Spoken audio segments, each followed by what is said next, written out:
এই যে বন্ধুরা, এখন আমি কি বানাচ্ছি বলো তো?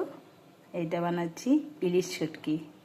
ইলিশ শুটকি দিয়ে আলু বেগুনে ঝোল বানাবো। এই যে বেগুন কেটেছি আর এই যে আলুটা সিদ্ধ করে রেখে দিয়েছি, কারণ আলুটা একটু সিদ্ধ করলে তরকারিটা খেতে ভালো লাগে, বেগুনটা তো তাড়াতাড়ি নরম হয়ে যায় তার জন্য। আর ইলিশ শুটকিটাতে একটু নুন মাখিয়ে নেব। এটাতে একটু দিয়ে দিলাম, হাতে ছিল বলে। এখানটা একটু হলুদ দিয়ে দেব, নুন হলুদ দিয়ে তারপর বসিয়ে দেব ভাজা করে। একটু ফ্রাই না করলে তো ভালো লাগবে না খেতে, তাই না? শুটকিটা একটু ফ্রাই করবো, তাহলে সেন্ট বেরোবে। কড়াতে তেল দিয়ে দিলাম, তেলটা গরম হয়ে যাক। নিজে রসুন পেঁয়াজ সব কিছু কেটে নিয়েছি, তার জন্য চটপট রান্নাটা হয়ে যাবে।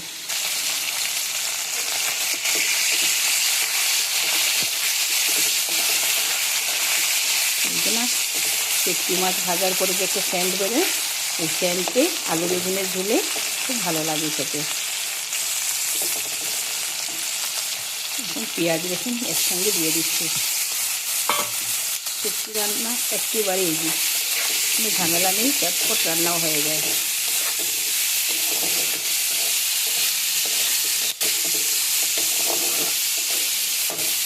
এখন দিয়ে দেবো বেগুনটা, নুন হলুদ দিয়ে দিয়েছি। এখন লঙ্কাটা দিয়ে দেবো। লঙ্কাটা আমি ঘরে বানিয়েছি, চিলি ফ্লেক্স বানাই তো, তখন মানে ওইটাও বানিয়ে নিলাম। বেশি মিহি করিনি, মোটামুটি করেছি। এখন আলুটা দিয়ে দেবো, সিদ্ধ করা আলুটা। এই যে সিদ্ধ করা আলুটা দিয়ে দেবো। নেড়ে চেড়ে একটুখানি জল দেবো, না হলে তো পুড়ে যাবে। একটুখানি ফ্রাই হয়ে যাক, তারপর একটুখানি জল দিয়ে দেবো। খুব একটা জল দেবো না, গায়ে মাখা করে বানাবো। কারণ আলু বেগুনে ইলিশ মাছের ঝোলটা, ইলিশ মাছ না সরি, এই ইলিশ শুটকিটা ওইরকম করে বানালে বেশ ভালো লাগে খেতে। বেশি ঝোল দিলে ভালো লাগবে না। তাই এই যে বন্ধুরা, তেল ছেড়ে দিয়েছে, এখন আমি জল দিয়ে দেবো। দেখতে পাচ্ছ, ফ্রাই হয়ে গেছে।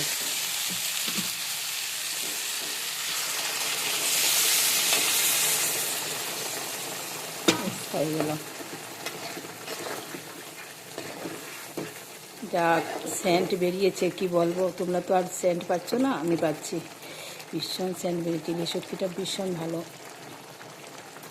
সারা বাড়িতে যেন একদম ইলিশ শুটকির গন্ধ ছড়িয়ে গেছে। ঢেকে রেখে দেবো। এদিকে আমার ডিমের ঝোলটাও হয়ে গেছে, আর এদিকে শুটকিটাও হয়ে যাচ্ছে। ডিম শুটকি সব একসঙ্গে, কারণ শুটকি তো ওরা খাবে না, তার জন্য ডিম বানিয়েছি। আর ডাল আছে, কালকের ডাল রয়ে গেছে। আর একটা কিছু ভাজা করব, বেগুন ভাজাই ভাবছি করব। ঠিক আছে বন্ধুরা, ঢেকে রেখে দিলাম। তরকারিটাও আমার হয়ে যাচ্ছে।